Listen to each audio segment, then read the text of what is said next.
warahmatullahi wabarakatuh. Waalaikumsalam. Alhamdulillahirabbil alamin wa bihi nasta'in wa ala umuri dunya waddin. Wassalatu wassalamu ala asrofil anbiya wal mursalin wa ala alihi wa ashabihi ajmain. Wa bishrah li sadri wa yassir li amri wa hlul 'uqdatam min lisani yafqahu qawli. Allah Ta'ala di kitabul karim atiullah wa atiur rasul wa ulil amri minkum. Amma ba'd. Ya. Alhamdulillah kita pada kesempatan 30 Agustus ya dalam kalender Masehi kita bisa berkumpul dalam kondisi sehat, alhamdulillah ya. Sehat. Ada yang 100%, ada yang tidak 100%. Gitu. Ada yang tidak 100%. Gitu. Ya apa namanya, yang penting apa ya, sehat itu apa ya namanya, intinya sehat itu kita bisa beraktivitas ya, ya. Diukurnya itu adalah ketika kita bisa melaksanakan ketaatan, itu udah disebut sehat sebetulnya gitu. Udah disebut sehat itu. Jadi asihat dalam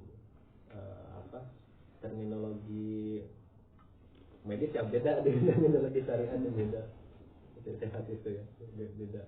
Kalau dalam teknologi medis ya ada sedikit gangguan di dalam tubuh gitu ya, udah disebut sakit gitu. Udah disebut sakit atau gangguan. Cuman bedanya kan ada yang bed rest, ada yang tidak. Kalau yang bed rest mah ya harus di rumah gitu ya, harus tidur di kasur tidur, ada yang enggak gitu. Tapi kalau dalam Islam itu ya kita sehat itu ya kita bisa diberikan, bisa beraktivitas sebagaimana kita bisa melaksanakan ketaatan, itu udah disebut sehat sebetulnya ya, udah disebut sehat. Ya. Karena memang ya hari ini cukup mengundang banyak penyakit ya gitu, apalagi sekarang masuki kemarau ya. Kalau kemarau kan debu di mana-mana ya makin banyak berterbangan gitu.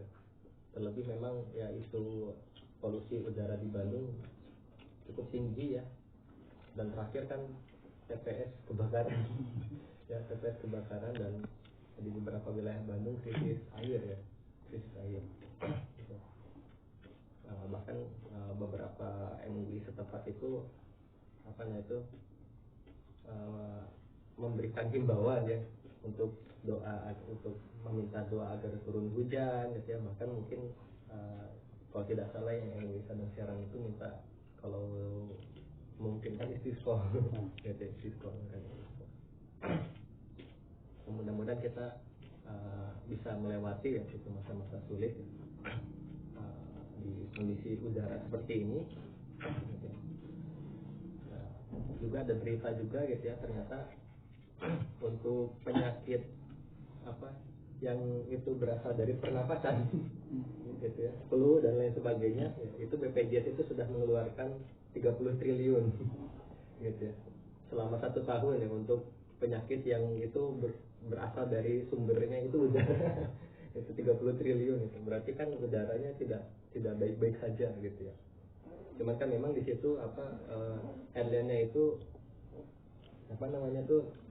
BPJS terbebani 30 triliun gitu ya. Yang komennya yang komennya itu lucu-lucu gitu ya. Gitu ya. Kok bahasanya terbebani sih, kayak gak ikhlas bantu orang. Gitu. Ya gak ikhlas bantu orang dan lain sebagainya gitu. Saya udah bayar gitu, 1 kakak 4 orang ya, tapi ya tetap aja gitu ya dipersulit dan sebagainya ya, itu semrawut. Itu semrawut ya. Gitu. Karena memang BPJS itu ya bukan untuk nolong orang begitu. Gitu. Bukan untuk nolong orang. Gitu. Itu konsepnya butuh ada satu waktu khusus lah untuk membahas BPJS gitu. Tapi ini hanya mengungkapkan fakta saja ya, bahwasanya ya kesehatan di negeri kita itu darurat ya, darurat gitu. Kalau di negara lain mungkin dengan kondisi seperti ini sudah wajib masker gitu. Sudah wajib masker, kemana-mana itu keluar udah wajib masker. Kalau di kita pakai masker pas COVID aja ya. COVID aja gitu narkoba. Langsung siramot. Tapi sekarang udah pakai, harusnya ya pakai masker lagi gitu. Jadi ya karena ini himbauan dari ahli kesehatan gitu ya alangkah baiknya ini diperhatikan gitu, alangkah baiknya ini diperhatikan gitu ya. Karena kita nggak tahu ya apa penyakit itu datangnya dari mana gitu ya. Kalaupun ternyata sudah datang gitu ya jangan disesali ya, karena kan itu takdir dari Allah Subhanahu Wa Taala gitu ya. Dan rasa sakit dalam pandangan Islam itu bukan sesuatu yang sifatnya sia-sia gitu ya, tapi nggak ceroboh juga gitu ya. Tapi sakitnya tidak ceroboh juga gitu. Nah itu sebagai pembuka ya, dan insya Allah pada kesempatan kali ini dan selanjutnya gitu, karena memang hari ini adalah tahun ya mungkin sampai tahun 2024 ya gitu ya, dan beberapa waktu setelahnya itu adalah tahun politik dan kedua tahun politik gitu. Maka ini wajib kita mengkaji berkenaan dengan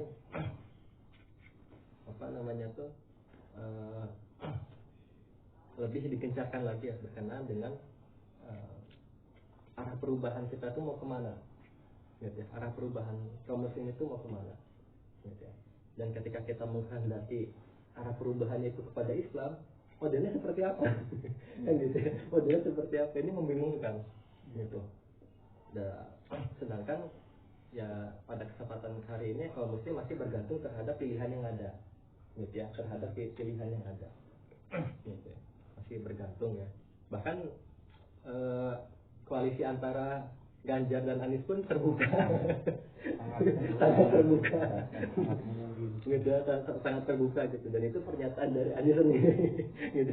Anies sendiri, saya udah jalan-jalan aja aduh, jadi Anies sama Ahok bisa aja karena kalau pernyataannya sangat memungkinkan hal itu terjadi gitu ya.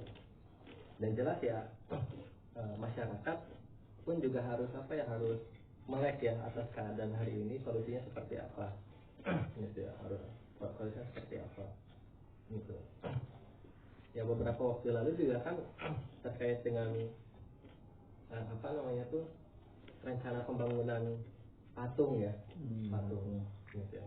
Kalau dalam pandangan Islam sih ya, mau patungnya kecil mau patungnya besar gitu ya, tetap haram tetap haram, mau siapapun itu gitu ya, mau siapapun itu ya.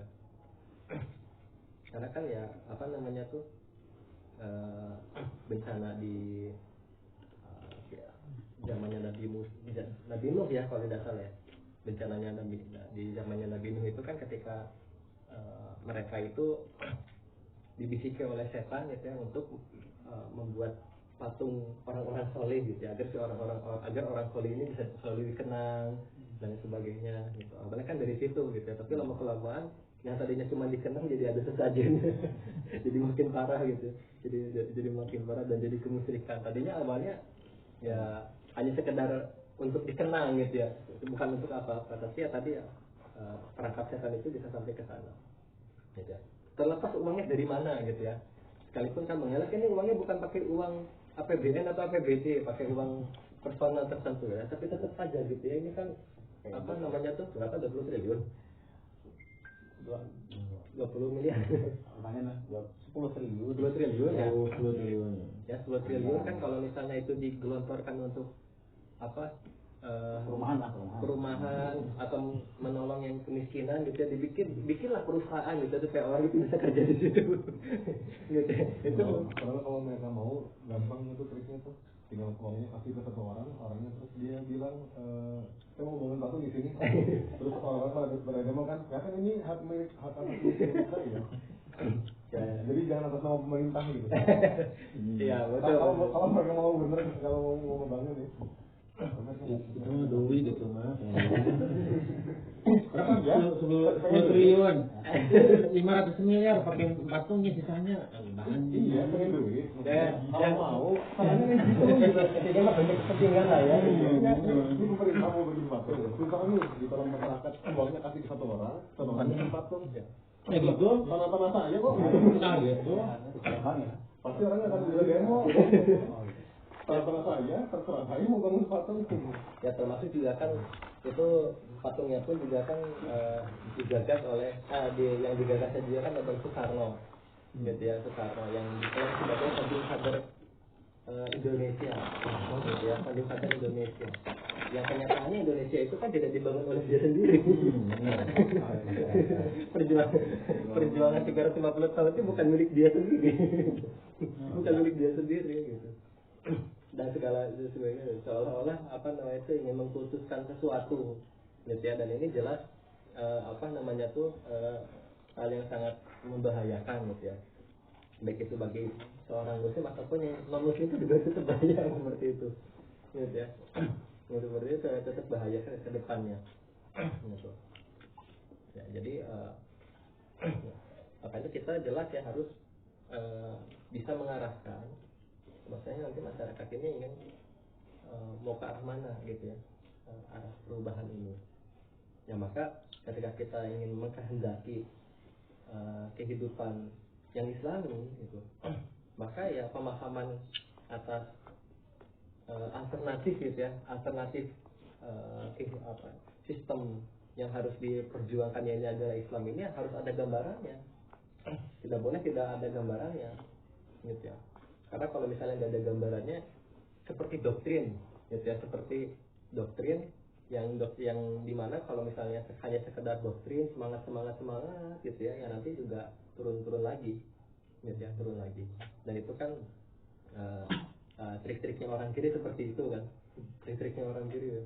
Ini adalah sebuah kezaliman, gitu ya, di mana pemerintah begini dan begitu, harusnya buruh ini begini dan begitu.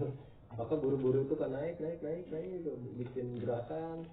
Setelah itu mungkin ya mereka menyadari ternyata tertipu, dan itu kan kita bisa saksikan sendiri bagaimana kehancuran daripada sosialis komunis, gitu ya, setelah bangkit dari perlawanan kelas, gitu ya, dari perang kelas, gitu ya, perang kelas itu. Nah, artinya ya nanti pemerintahan Islam seperti apa, sistemnya seperti apa, perundang-undangnya seperti apa, kemudian posisi umat Kristen, umat Nasrani, gitu ya, Yahudi, gitu ya, ini posisinya seperti apa, gitu, ekonominya gimana, ini harus menjadi opini umum, gitu ya, bukan menjadi konsumsi yang ini hanya dikonsumsi oleh kalangan tertentu, gitu ya, yang kalangan tertentu, gitu. Sehingga ya perubahan terhadap Islam ini bukan sesuatu yang dipaksakan, tapi sesuatu yang memang itu alami, tumbuh dari keinginan dan pemahaman atas dasar pemahaman dan dorongan keimanan masyarakat semata-mata, gitu ya. Karena kan satu-satunya motivasi terbesar itu yang tidak bisa dikalahkan itu hanya motivasi keimanan, tidak yang lain, gitu. Motivasi materi yang diiming-imingkan tidak ada, ya dia berhenti di situ. Motivasi emosional ya emosionalnya terpuaskan, setelah itu ya selesai, gitu. Tapi kalau motivasi keimanan ya halangan apapun pasti akan dilalui, gitu. Itu halangan apapun pasti akan dilalui, gitu ya. Tidak akan mikir lagi kan ini belum pada sepakat, atau misalnya ada ancaman dari Amerika, gitu kan, ada pangkalan di Australia, gitu. Ada pangkalan itu ya tidak terlalu takut dengan itu, gitu ya. Tapi dan ya di satu sisi juga nggak nekat juga, gitu ya. Tetap harus ada solusi atas hal itu, gitu ya. Maka dari itu saya insya Allah dalam kedepannya apabila Pak Fir berkesempatan untuk menyampaikan materi di forum ngopi, kita akan bahas terkait dengan tata negara Islam. Tata negara Islam, gitu ya, khususnya di kitab Al-Hijjah ya, atau Latul Khilafah fi Hukmi wal Idarah. Ya, sekalipun ini hanya khulafahnya saja ya, tidak dibahas per paragraf. Karena kalau dibahas per paragraf, apakah sendiri ini sama 4 tahun. 4 tahun. Gitu ya. Dan untuk mencapai kitab ini harus hafal dulu sebanyak selama 7 tahun. Satu ke sini harus tamat kitab dulu ya. Ya kalau misalnya ternyata harus 7 tahun ngaji dulu ya nanti umat akan cerdas ya. Sedangkan kita pengen berubah secepatnya. Kapan cerdas? Kan gitu. Kapan cerdas ya. gitu ya. Ya makanya harus ada percepatan gitu ya, harus ada percepatan tertentu gitu ya, dan tidak menghalangi gitu ya. Nah saya masih ingat gitu ya, sebelum saya hafal ini sudah saya baca secara pribadi, pelajari secara pribadi kelas 2 SMA gitu ya. Jadi saya bawa kitab ini ketika kelas 2 SMA gitu, sampai di komentar ini kan lu orang IPA kan apa bawa itu bukunya tentang pemerintahan dan syariah lagi gitu, pemerintahan dan syariah. Jadi antara buku LKS tipis kitabnya tebal gitu dulu seperti itu. Nah maka ya di sini kita akan membahas dulu gitu ya, berkenaan dengan ya kebangkitan Islam gitu ya. Dimana dulu kita pernah pernah dibacakan ya oleh Kak Mufti berkenaan dengan surat An-Nur ya, ayat 55 ya. Wa'adallahu alladzina amanu minkum wa 'amilus solihati la yastakhlifannahum fil ardi kama stakhlafal ladzina min qablihim wala yumakkinanna lahum dinahum